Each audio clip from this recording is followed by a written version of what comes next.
What's up guys, Tommy Bowyer here from Movie Rewind. Welcome back to another video, and today I am doing the concluding chapter in my Doctor Who series. Now, for those of you who have seen the other two videos I have done in this series, I basically, in celebration of Doctor Who's 60th anniversary, decided to plan out my own series of Doctor Who, my own Doctor, my own companion, and my own 13 episode series. And I enjoyed doing it so much that last year I did a second one, and this year I have decided to conclude it with a third and final series. Now, I've decided to call it the Yellow series because yellow is one of my favourite colours, so yeah, there weren't exactly that much difficulty coming up with the colour scheme for this series. But I will say that if you haven't seen the other two videos in this series, then I don't think you will understand this series very well. So I would recommend watching the other two videos I've done before watching this one.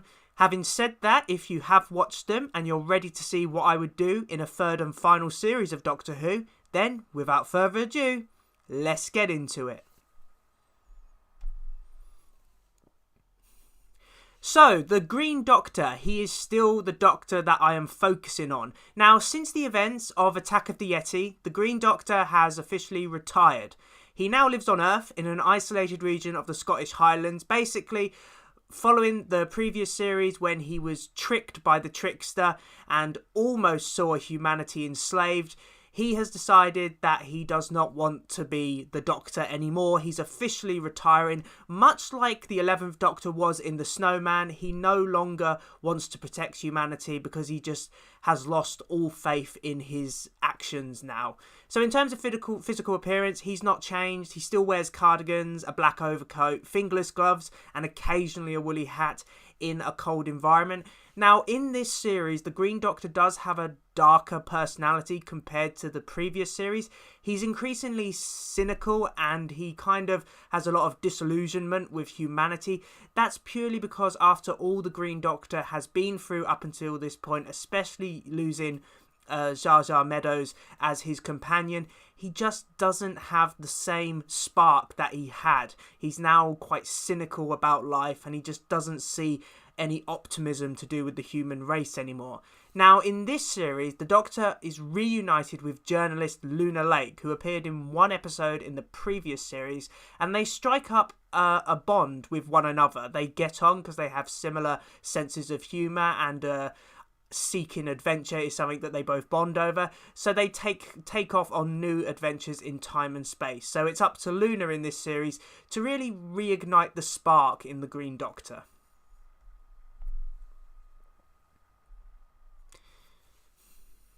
Now, as I said, Luna Lake will be the new full-time companion in the Yellow series. So she did appear in the Blue series episode Smile Dog. She's a 22-year-old aspiring journalist. She's energetic and a confident individual. She's a proud goth and she's determined to make her mark in the world of journalism. If there is one word that I would use to describe Luna Lake, it's determined. She's determined to be a journalist above all else. So since she encountered the Doctor, Luna has been determined to find him again. She's desperate to escape mundane life on Earth, and she wants to explore a bigger and better world, which she feels that the Doctor is the only person who is able to do that. Now, throughout this series, it will become apparent that Luna is working with a mysterious individual known as the Editor. She's always feeding her experiences with the Doctor, as well as some of her concerns about the way the Doctor is acting, back to the Editor. And this would kind of be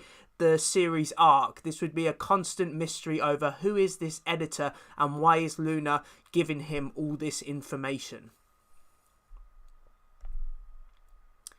So the series arc for the Yellow series, and I've kind of gone over it a little bit already. So the Doctor change in personality would be a major part of the series. He would be darker, he has less sympathy for his enemies, and that would be a concerning development in the Doctor. Throughout the series, Luna Lake would be making contact with this mysterious Editor, sending him photos and videos of the Doctor's actions, especially his darker actions. As I said, as the Doctor's personality is becoming darker, Luna Lake keeps sending all of these new revelations back to the Editor. Now, near the end of the series, it would be revealed that the Editor is actually the Master. The Doctor's old nemesis would return to the show. The Master has been using Luna Lake to mould the Doctor into his own image. Now, the Master doesn't really have a plan for world domination in this series. He simply wants to prove that the Time Lords are the same, that him and the Doctor are two sides of the same coin. It's like looking in a mirror. So in this series, the Master is not trying to invade Earth. He's not trying to enslave the human race or bring back the Time Lords. He's simply trying to highlight that the Doctor is just the same as the Master. Despite always taking the moral high ground, the Doctor is no different to the Master. So that would be his end goal, and he's using Luna Lake to make that happen. So in terms of style and tone, how was this series be different to the two previous series I've done? Well, the Yellow series, it would continue that ongoing trend of having episodes inspired by genres of film, such as horror, action and adventure. Matching the Doctor's personality change, the Yellow series would be darker and more serious, especially near the finale. I would have more returning villains in this series. I'd have the Daleks, the Autons, the Master, Ice Warriors and Sea Devils, because I think it's good for long-term fans to have returning villains. I mean, new villains are all well and good, but long-term fans, they want to see returning villains and villains that they have quite an attachment to, and that's exactly why I would include older villains. The Doctor and Luna would have a friendship based on sarcasm. They have a similar sense of humour and they bond over a thrill for adventure. It's not like the Doctor and Jar Jar where it was more a brother-sister relationship. This is more like two best friends, kind of frenemies almost relationship. You know, they're always taking the mick out of each other, but they enjoy having that adventure in time and space. So now we get into the episodes. So I've chosen to do 13 episodes for the Yellow series. Episode 1, it's always got to be a more light-hearted episode. So I've chosen to call it Date Night Fright. And this is basically introducing Luna Lake to the show as the Doctor's new full-time companion. So the basic plot of this episode is Luna Lake has heard about disappearances in the Scottish Highlands, so she decides to travel up there in order to try and see what's going on, but she runs into an old acquaintance, a mysterious hermit known as the Doctor, and they both eventually team up to try and solve this mystery of why people are disappearing from the islands. Now, in this first adventure, Luna and the Doctor would face a shape-shifting alien who preys on humans. I've chosen to call the alien a Claynaxam. So it's basically able to mould its body into any form. Think of Clayface from Batman. Now, in the Highlands, it's actually catfishing victims. It basically invites people on dates. And it moulds itself to become that date, and then when they actually meet these dates in person, it changes its form to what it really is and devours them. So its moulding nature is making it difficult to track, although it is allergic to water, so that would be its one weakness. Now, as I said, Date Night Fright, it would be the series premiere, and it's an Earthbound adventure set in the present day. The main purpose is to reintroduce the character of Luna Lake, as well as to show what the Doctor has been up to since Attack of the Yeti and how he's become a hermit in the Scottish Highlands. By the conclusion of this episode, the Doctor would offer to say thank you, inviting Luna for just one trip in the TARDIS. So at this point, she's not his full-time companion. He's just like, you know what, you helped me defeat this threat, so I'm going to give you one trip in time and space. So Date Night Fright, you know, it's a more light-hearted episode. It's Earthbound. Pretty much the entire purpose of this episode is to show what the Doctor and Luna would be like as the Doctor and companion, and see how that kind of relationship between them would play out in future episodes. So episode 2, we have Space Disco. So this is a futuristic episode set in space, and as the title might give away, this is supposed to be a bit of a light-hearted episode as well. You know, I'm starting this series off with more light-hearted episodes. I don't think you want to get too dark too soon. So the Doctor takes Luna to the SSB, or Space Station Boogie. It's one of the most popular disco ships in the galaxy, though it quickly becomes apparent that something is very wrong on this supposedly safe resort. So Space Station Boogie has no human staff. Instead, it is fully operated by a form of AI, which performs the resort's day-to-day activities. Now, over time, the AI has grown increasingly sentient, and it resents the fact that all it is doing all day, every day, is running a space disco, and it wants out. So it starts to resent the people who created it and the people who are using the resort. So using its killer boogie bots, the AI begins killing users of the disco.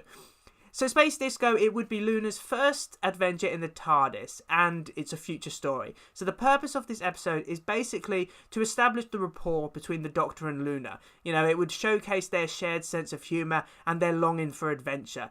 As I said, in the episode's tone, it's more light-hearted. You know, the AI, and especially the boogie bots, you can just tell by the name, this is supposed to be more comedic than scary. It would just be a simple mystery which would see the Doctor and Luna interact more, and so viewers could kind of get a sense of how these two are going to be going forward. So episode 3 I've chosen to call Excelsior. It is a historical episode. So the Doctor actually plans to keep to his word and return Luna to the 21st century. Unfortunately, the TARDIS has other ideas, and it lands them in 1960s New York. Now, before returning home, Luna is over the moon when she comes face to face with comic legend Stan Lee. The creator is at the height of his power in the 1960s, so Luna really wants to kind of see this icon in real life. Although the Doctor soon discovers that Stan Lee is actually in trouble. Now, the primary villain of this episode would be an entity known as the Goblin. So it comes from the same realm as the Trickster. The Goblin is an entity which feeds not on chaos but on creativity. So it's a powerful being. It's basically like a god. So the Doctor would have to use all of his power in order to defeat this creature. So it's taken the form of one of Stan Lee's creations, obviously inspired by the Green Goblin, and it intends to drain the comic legend of all of his creativity. So this is an episode basically where we're seeing that Stan Lee is losing his creativity, and obviously if he does that, then a lot of the superheroes which he has created, which inspires young people to be better than they are, that would not exist. So it could have serious consequences for the future of humanity. So as I said, Excelsior is the first historical episode of the series, and it's focusing primarily on the comic book writer Stan Lee. In terms of tone, the episode would embrace the style of Stan Lee's comic books. I'd put in a number of Easter eggs and references to Stan Lee's work, so if people wanted to repeat viewing, you know, it's a good thing to have loads of Easter eggs that people can kind of highlight on repeat watching. By the end of this episode, the Doctor would keep his promise by returning the TARDIS to the present day, though it would end on a cliffhanger, as just as Luna is about to depart, the Doctor would be intrigued when he sees on a TV screen that a scientist is claiming a scientific breakthrough. So it seems no matter how hard the Doctor is trying to just kind of end things with Luna, fate seems to have other ideas. So episode 4, this is the first two-part story, and the first part of it would be called Trouble in Tokyo. So as I said, when returning Luna to the present, the Doctor is quickly sidetracked by a scientist claiming a revolutionary breakthrough. So Luna is able to persuade the Doctor to take her to Tokyo, Japan, where a renowned scientist called Alison Holmes is announcing a new scientific mechanism which would create safe, renewable energy for the entire world. Now, Professor Alison Holmes, she would be the antagonist of the episode, though she's actually an unlikely villain. You know, she's renowned in the scientific community for her work on energy. She spent her entire life working on a way to create black holes which will be able to gift humanity with safe, renewable energy. Now, as I said, this episode will be the first part of a two-part story. So a lot of it is kind of setting up Professor Alison Holmes and kind of trying to get to the bottom of why the Doctor thinks that this isn't going to be a good idea. Now, this episode would take inspiration from espionage movies. You know, the Doctor and Luna would spend the majority of the episode investigating Holmes' headquarters, and it would actually end on a cliffhanger where it would be revealed that the black hole that Holmes is creating has the potential to actually destroy the world. So that's what it would end on, as a cliffhanger. Episode 5, A Better World. This is the concluding part of that two-parter. So following on from the previous episode, the Doctor is shocked to learn that the black hole could be responsible for destroying Earth. So the Doctor and Luna are hunted down by Holmes' security staff as the Time Lord tries to convince her that it's unsafe before it's too late. Now, as I said in the previous episode, Professor Alison Holmes, she is the antagonist, but she's not necessarily an out-and-out villain. She's unaware of the danger she is in.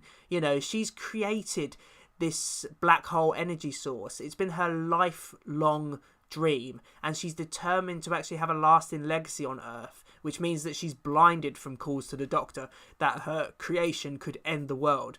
So A Better World would conclude this two-part story set in Tokyo.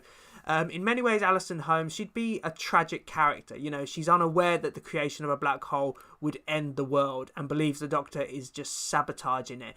However, Luna would be able to work with the Doctor to prevent Holmes from authorizing this machine, and they would save the world from destruction. And by the end of this episode, the Doctor would have been so impressed by Luna that he actually invites her full-time onto the TARDIS. You know, he's decided, you know, actually he'd like to travel the universe again, but he doesn't want to do it on his own, so he invites Luna along with him, and obviously she's going to accept. Episode 6 I have called Pyramid of the Unknown. So this is another historical episode. In her full-time companion, her first trip as a full-time companion, Luna would travel to ancient Egypt with the Doctor. However, any hopes of having a relaxing time are overshadowed by the arrival of a giant silver pyramid, with local Egyptians worshipping it as a sign from the gods. And a lot of this episode would follow the Doctor and Luna trying to solve this mystery. So the threat of this episode is an alien race known as the Vox. It intends to enslave humanity via mind control. So the Vox are a highly intelligent race who enslave the inhabitants of planets where they invade. They use the power of manipulation and mind control in order to do this. So the Vox have changed their ship into a metal pyramid, knowing that they will be able to manipulate the Egyptians into working and with them and worshipping them as gods. So Pyramid of the Unknown, it would be a historical adventure for Luna and the Doctor. It would focus on the setting of ancient Egypt. The episode would be inspired by historical adventure films, so just think of like Indiana Jones or The Mummy. You know, the TARDIS team would have to try and figure out a way to stop the Vox from enslaving the Egyptians. In terms of tone, the episode would be a little less intense than the previous two-parter. You know, it's simply a fun Doctor Who adventure story set in ancient Egypt, and I always think that ancient Egypt is just the perfect setting for an episode of Doctor Who, so that's exactly why I've chosen for this episode to be set in ancient Egypt, because I just think it's a great setting for an episode.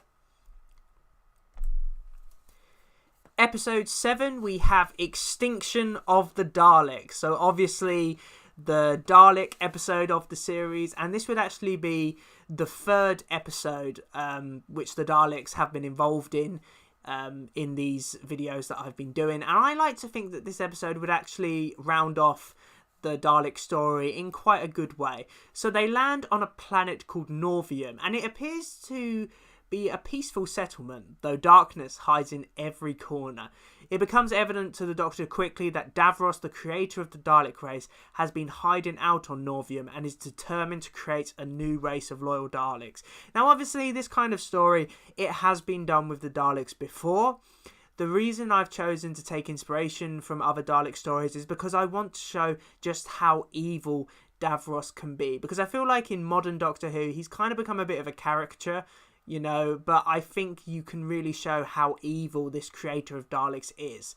So in this episode, Davros is still on the run from the Daleks who have turned against him, though he's actually been using children from Norvium to create a Dalek army who are loyal to him. So this would be, the unforgivable for Davros. He's been killing children and creating them, turning them into Daleks who are loyal to him. So this would really show Davros as the evil creature that he actually is. So as I said, it would be the concluding chapter in a Dalek trilogy which has run across the Green Doctor's era. Davros is at his most evil, his most unhinged. He's killing children in order to create new Daleks, and the Doctor would be shocked by how evil his arch nemesis is. By the end of this episode, this would be the first clear sign that the Doctor has a darker personality, because he would actually contact the original Daleks, tipping them off of Davros's whereabouts so he can be dealt with by his own race. So the Doctor has actually just said, you know what, I could not care less if Davros lives or dies. So he's sent him over to the Daleks so that they can deal with him themselves. So this would be the first sign that the Doctor's darker personality is starting to take hold of him. So this would definitely be the first episode where we really do see that change in personality. Episode 8 is called The Sound of Death, and this would be the horror and scary episode of the series. So the Doctor and Luna would land in the 21st century, where something deadly is lurking at Ely train station, of all places, in the dead of night. So the TARDIS duo have to team up with a small number of people who are at the station, because each one of them is dying after they hear an ominous tune playing in their heads. So the primary threat of this episode would be an eerie theme which people hear shortly before they die for unknown reasons. So the Doctor would have no idea of what is behind this mystery, and instead of solving it, he is simply trying to make sure him and Luna survive the night. So this is not an episode where the Doctor is trying to save everyone. This is an episode when the Doctor is just completely powerless to know what he's up against. So he's just trying to protect those who are closest to him, in this case being his companion Luna. So The Sound of Death, as I said, it's a creepy episode of the series. It would take inspiration from horror films such as Smile, and instead of actually trying to save the day, the Doctor and Luna are simply trying to stay alive. Once a victim hears the eerie theme, they are seemingly unable to be saved. So in terms of tone, the episode would have a creepy and unsettling atmosphere. So I always think it's good when Doctor Who goes a bit darker and kind of embraces horror ideas. So The Sound of Death would definitely be the horror episode of the series. Series 9 we have, and it's called Time Collision. This is the first part of another two-part story, and as you can tell from that image, this would be a multi-Doctor story, because I don't think that multi-Doctor stories have to just be on anniversary episodes. I think you could include them in a normal series as well. So the Doctor is shocked when he receives a message from the man he once was, none other than the 10th Doctor. So he arrives in the year 3026 on the human colony of Equation. So the Doctor comes face to face with who he once was and his old companion Rose Tyler. The two are claiming they need help to rebuild the TARDIS.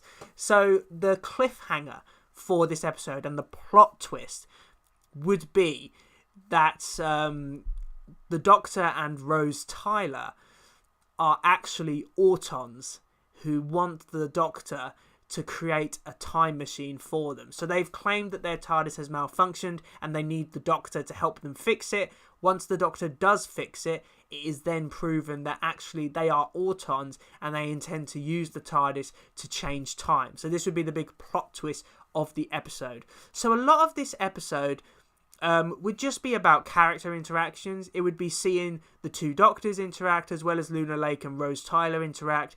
So it would be kind of an episode based on, the 10th Doctor and Rose Tyler coming back, but then you'd have that plot twist at the end of the episode which shows that they're actually Autons who have just taken on the personas of the 10th Doctor and Rose Tyler. So the second part, Time Erosion, you would see that the Doctor is furious that he's been tricked by the Autons, with them replicating plastic duplicates of his former incarnation. So it would become clear that the Autons were using the Doctor in order to create their own TARDIS, using it, they intend to change the course of history. So as I said, just like the previous episodes, the primary antagonists would be the Autons in the form of the 10th Doctor and Rose Tyler. I think it would give David Tennant and Billie Piper the chance to play darker versions of their characters, much like David Tennant and Catherine Tate were able to do in Wild Blue Yonder. So the mission of the Autons is to create a TARDIS of their own. So, as I said, this is the second installment of that two-part story. You would, by the end of this episode, the Doctor would have rewired the Auton's TARDIS, which results in it collapsing in on itself, so he'd be able to destroy the 10th Doctor and Rose Tyler duplicates. So this would be an episode in which it is once again based on the character interactions, but also would see a darker version of the 10th Doctor and Rose Tyler as their Auton duplicates. So, episode 11, and we move into the first instalment of a 3-part story, which will conclude the Yellow series. So, in this episode, the Doctor and Luna stumble across a group of people in the middle of the woods, all of whom are scared stiff. It becomes clear that the group are under attack from a deranged killer, a dark figure who is slowly taking out the group one by one. Is there more to this twisted mystery than the Doctor first thought? So the episode threat in this episode would be a shadowy figure who's lurking in the dark woods and attacking a group of humans held up in a cabin. As the night goes on, more victims in the cabin are killed, each one having their life force drained, so quite a gruesome way to die. By the end of this episode, it would be revealed that the Master, the Doctor's old arch nemesis, has actually been posing as one of the victims and has been behind the attack. So this is all just an elaborate plan for the Master to reveal, in his almost like pantomime style way, that he's back and he's here to take on the Doctor. So in the Dark Woods, it would be another horror episode. It would take inspiration from contemporary slasher films. For most of this episode, it would be unknown what or who the shadowy figure is, and the Doctor would be convinced that one of the humans inside the cabin is behind the attack, so it would also take on a bit of a mystery vibe as well. As I said, this episode would end on a cliffhanger where it's revealed that one of the humans is in fact the Master. The whole situation would be fabricated by the Master to lure the Doctor into a trap to kind of prove that he is back and he's here to take the Doctor down. Episode 12 would be called The Truth of the Doctor. So, panicked by the return of the Master, the Doctor returns to the present, though Luna Lake has a guilty secret, because this would be when it's revealed that Luna's secret employer this whole time has been the Master, who has been using the alias of the Editor. So, she has used her travels with the Doctor to kind of report on what he was doing. But little did she know that the Editor, or the Master, has actually been using all these images and videos to warp his image on Earth. So when the Doctor returns to Earth, he is shocked to discover that he's actually been made out to be a dangerous individual and he's being hunted by human forces. So the main threat of this episode would be the Master. He's now the main antagonist. It would be revealed that Luna has been communicating with the Master, so the Doctor would obviously no longer trust Luna. He's very much hurt by the fact that he's finally found someone who he likes travelling through time and space with, and it turns out she's actually been colluding with one of his worst enemies. So the Truth of the Doctor, it'd be the first instalment of a 2-part story, well, the second instalment technically of a 3-part story. It would act as a finale to the series. So in terms of tone, the episode would take inspiration from the thriller genre, with the Doctor and Luna being on the run from authorities for the majority of the episode. By the end of this episode, the Master would transport both the Doctor and Luna to an abandoned building in 1890s London, where he intends to break the Doctor's mind once and for all. And now, episode 13, the series finale. So I thought it was fitting that I referred to this episode as grand finale. So in this episode, the Doctor has been taken to Whitechapel by the Master, and he faces his darkest hour. So intending to prove that deep down the Doctor is exactly like him, the Master works to break his spirit and push him over the edge. In the dark corners of 1890s London, Luna desperately searches for the Doctor before it's too late. So the Master is the antagonist once again. Unlike the previous episode, the Master is actually even more psychotic, with viewers being shocked at how deranged the Master has since become. So this episode would take a lot of inspiration from the Batman story, The Killing Joke. The idea that the Master is attempting to break the Doctor's spirit and kind of push him to his absolute limits. So he's trying to show that deep down, the Doctor is exactly like the Master. So the Master is completely insane in this episode. And by the end of this episode, it would actually take a shocking turn, as the Doctor would refuse to kill the Master, despite all that he's done. And despite the Doctor having a darker personality throughout the Yellow series, he would prove that he is nothing like the Master, that he is still a good man. He is still the Doctor which viewers have always known. But the shocking plot twist would be that Luna shoots the Master dead because she's so terrified that the Doctor is going to be hurt by him. And this is shocking because obviously, even though the Master is evil, the Doctor never wants to see him dead. So he's shocked by the fact that Luna has killed the Master. So he takes Luna back to the present, and this is kind of the final straw. You know, she's already lied to him about giving information to the Master anyway. So her killing him, even though she saved the Doctor's life, the Doctor no longer wants anything to do with her. So it kind of ends the series on bits of a pessimistic note, but don't worry, because we have a few specials which will hopefully not only conclude the Yellow series, but conclude the entire Green Doctor era up very nicely. So the Christmas special, I've called it Jewels and Ice, and this would be the Doctor just on his own. You know, he hasn't got a companion in this episode. So the Doctor decides to attend an intergalactic jewellery expedition on Christmas, though he's caught up in mayhem when a thief steals a precious diamond from Mars. As the Doctor is caught up in helping the thief get away with her crimes, the two have bigger problems when the Ice Warriors, the owner of the diamond, they want it back.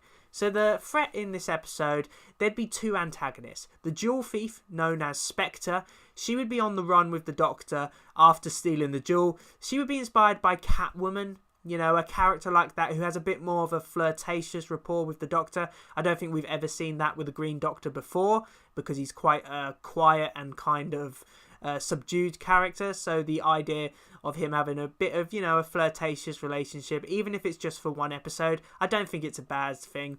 As well as the Spectre, you would also have the Ice Warriors, who are determined to get their Martian jewel back. So the Ice Warriors, they're not exactly the villains in this episode. They're just trying to get back what is rightfully theirs. But the Doctor, you know, he's grown to like Spectre, and he's just trying to keep out of trouble as much as he can.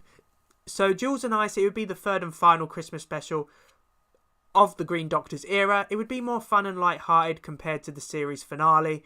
The Doctor would slowly be recovering from the events of Grand Finale. He would have this flirtatious relationship with Spectre, and kind of she's able to show him that he doesn't always have to play by the rules. So by the end of this episode, the Ice Warriors would be defeated, though the Doctor will actually be upset when he turns around and Spectre has abandoned the Doctor with the jewels. So obviously the Doctor is a little upset about that. But even saying that, this is about just showing a different side to the Green Doctor, showing that he can let his hair down, he can have a bit of fun, and he doesn't always have to play by the rules. So it's a very light-hearted Christmas episode. And finally, we have the New Year special, The Doctor's Legacy. So this is the Doctor's final episode. This would be where the Green Doctor regenerates, so obviously it would be a big episode. So the plot of this episode is humanity is dealt a shock when an undisturbed Sea Devil colony is unsettled by oil drilling in the Atlantic Ocean. As tensions soon escalate, it becomes clear that war could be imminent between humanity and the Sea Devils, with only the Doctor able to ease the tensions. Will this be the end of humanity as we know it? So the threat of this episode would be the fact that it would feature two groups who are on the verge of war over supremacy of Earth, humanity and the Sea Devils. As the world powers take a hard line against the Sea Devils, basically saying, you know, this is our world, we're not sharing it with you lot. The Doctor has to try and convince UNIT to support his non-violent solution. So in many ways, this humanity is the villain of the story, because humans are just claiming that they are the rightful rulers of Earth, and the Sea Devils, you know, they're not going to compromise with Sea Devils of all things. So the Doctor's legacy, it would mark the end of the Green Doctor's era, as well as the regeneration of that character. The episode would have the tone of a political thriller. The Doctor would be determined to make sure that war between humans and Sea Devils does not occur. Luna Lake would return as a companion following her exit in the series finale. During this episode, she would be able to actually make peace with the Doctor by helping him end the prospect of war. Because in many ways, the Doctor has always been a pacifist. You know, he really tries to achieve peace through non-violent solutions, and that's exactly what he's trying to do between the humans and Sea Devils in this episode. So, the end of an era. The Doctor would give a passionate speech over why humans and Sea Devils should live in harmony, thus finding a peaceful resolution. And this is quite a good thing for the Doctor, because in the first series that I did, the Doctor could not prevent humans from destroying a colony of Sea Devils. So he sees this as kind of a redemption, the fact that he's actually been able to secure peace between them this time. Though following his speech, the Doctor would actually be shot by a maverick human diplomat who would not accept the idea of a truce. So in the aftermath of the Doctor being shot, humanity and Sea Devils would sign the Meadows Treaty in honour of the Doctor's past companion Jar Jar Meadows, in which they would basically agree to coexist with one another and strive for diplomacy rather than violence. Luna Lake would actually cover the news story, becoming a renowned journalist on the world stage, just like she has always wanted to do. In the aftermath of his shooting, the Doctor would leave in the TARDIS, and he would regenerate on a mountaintop as the new year begins. And I just have this image of the Doctor on top of this mountain looking out to the sea, and as he regenerates, you have that I can't think of the name of it, but that New Year's song, which is always sung as the clock strikes 12, would be playing in the background with fireworks everywhere, and that is when the Doctor would regenerate. That would be the end of the Green Doctor's story, and it would be the end of the Green Doctor's era. So I would like to say thank you for watching. I really do hope that you enjoyed my third series, which I have planned. Now, as I have said before in previous videos, you know, I'm not a writer, I'm not a producer, I'm not a showrunner. I'm just a fan who just likes doing a bit of fan fiction. So, you know, this is all just hypothetical stuff, and I've really enjoyed doing it. And yeah, there's some Green Doctor facts on the screen right now. I can't believe I've actually planned 43 episodes of Doctor Who. You know, and yeah, I can't believe that, actually. I'm quite shocked by that.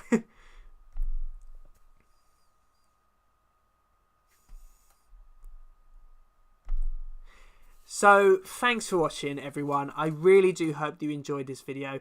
Please remember to like, comment and subscribe in order to receive great or maybe even improved quality content in the future. And please feel free to comment down below what you enjoyed about the Yellow series, or even some of your own suggestions for episodes or Doctor Who series which you might be working on. I was someone who used to plan stuff like this, and I'd never share it because I was always scared of what people would think. But I think, you know, you can't live by that logic anymore. You've got to put it out there, because most of the time people are very understanding and will actually give you some constructive feedback on whether you've done a good job or not. So anyway, thank you for watching, and I will see you in another one. See ya!